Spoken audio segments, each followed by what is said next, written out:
Hi there, I'm Brian Whitmore, host of the Power Vertical podcast, and this is the Daily Vertical. What do World Anti-Doping Agency President Craig Reedy and U.S. Special Counsel Robert Mueller have in common? Well, for one thing, they are both responsible for enforcing laws and rules.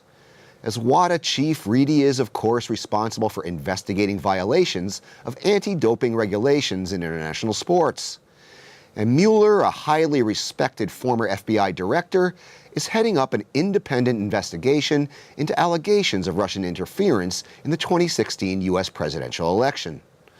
And this week, we learned that they might have something else in common as well. According to a report yesterday in RBK, both may be subject to Russian sanctions. RBK is reporting, citing unidentified officials, that Reedy and Mueller are on a sanctions list being prepared by the Federation Council.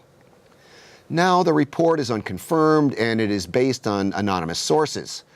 But the pro-Kremlin daily Izvestia last week did cite Andrei Klimov, the chairman of the Federation Council's Committee for the Protection of State Sovereignty and Prevention of Interference in Russia's Internal Affairs, as saying the upper chamber of parliament was indeed discussing possible sanctions against WADA officials, specifically those responsible for getting Russia banned from this year's Winter Olympics in South Korea for doping.